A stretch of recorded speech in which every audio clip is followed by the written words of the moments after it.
What's going on, action figure fans? Centex Collector here with another 3D project completed. This is the Cobra Paralyzer from 91 in classified scale, or you could, it was also redone as a sonic boom, I think in 93, 94. But I went with the Cobra Paralyzer since the original designer, Cannibal869 off Thingiverse, he did the sonic boom version. It's like, all right, I'll do the Paralyzer since I like Cobra more anyway. But here we go. So I did this all bamboo. This I did the Mandarin matte orange. So now I kind of wish I probably went with the dark orange. I mean, I think this matte, it depends on the lighting you see in the different pictures. I didn't have one in hand to quote unquote color match. So this isn't too bad as the matte, or I could have went with the basic orange, which is a little darker like I did for my devilfish. Threw Cobra logos on it because I couldn't find decals online to try to create my own. So, and then this does have the functionality of,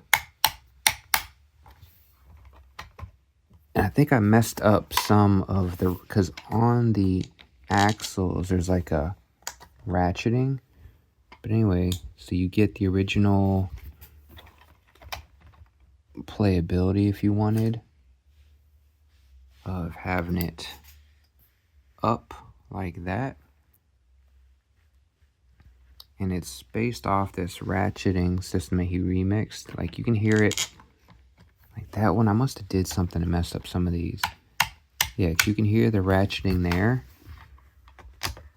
and some of them I think I messed up the ratcheting. Like that one's pretty much dead for some reason, and I didn't glue these in, but you could glue them in, and that way it's not, with that not being glued in, you get this like bow look. But if I were to glue them in, if you didn't want the ratcheting, just glue them in. And you're not really, these 3D print, you're not getting playability with this stuff. But this is TPU on the treads, the high flow. You have to side load it on like the P1S or X1C. And then all the black is the bamboo charcoal matte. And then the figure fit, because this had to be upscaled. He recommended 160%, which worked fine for the Swamp Masher. But this one, this comes up, it just, I don't know, the figure's sitting wonky in there. And then we've got, I didn't glue this part down, but this has a spring inside of here. So I guess when you glue it in, it gives you like a ratcheting effect, at least it's supposed to. But I didn't glue that in.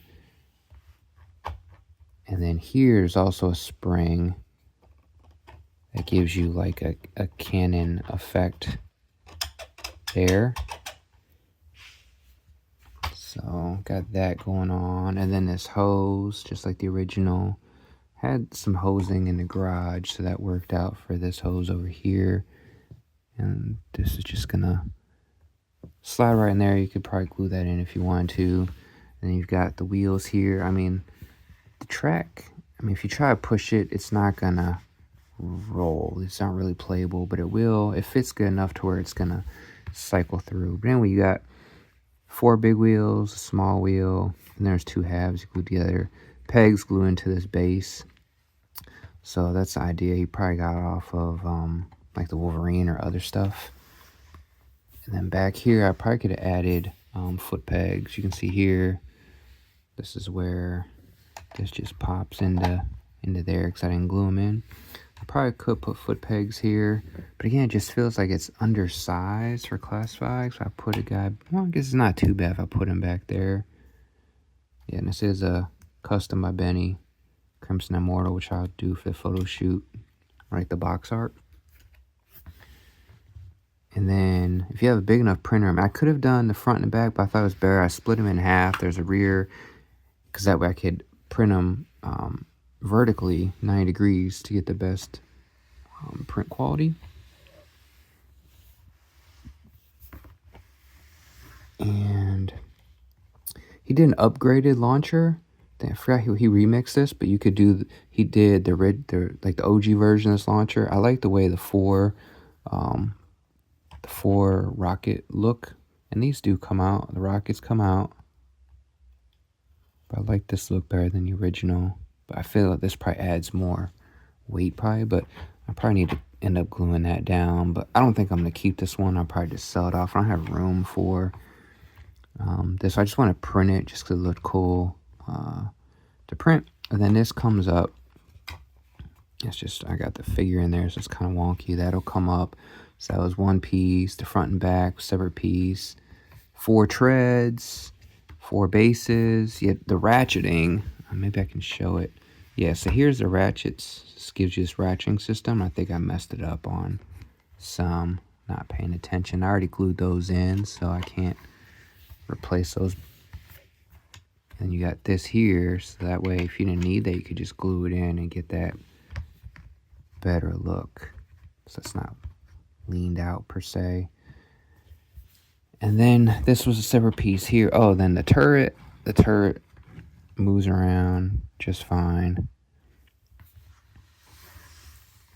And then, like I said, this gun piece was 2 separate, well, actually 3 separate pieces. You had the gun piece here, and then here, this piece that you put this into here.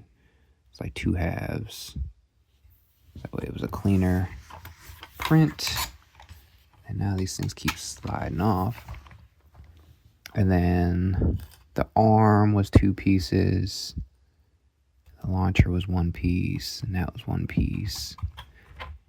And then inside the turret, you had the turret, and then there was a bottom piece that we could slide up these 2 pieces, and there's a spring. In between here is a piece up here and a piece down here, and you put the spring down in the middle, because it won't fit up here, because obviously it's going to keep it from falling out up here. That's probably why I need to glue this in. But the bottom, there's a bottom cap that keeps the spring and everything in place.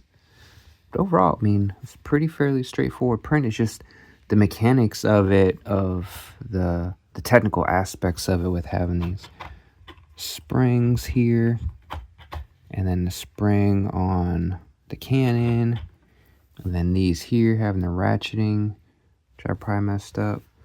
But overall, I mean, looks really cool.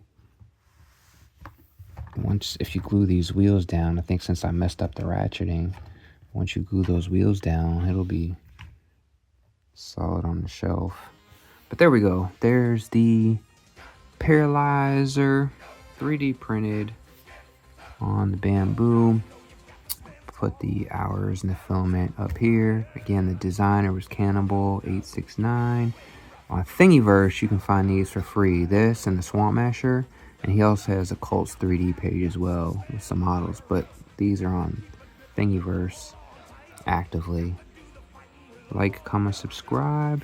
JJ out.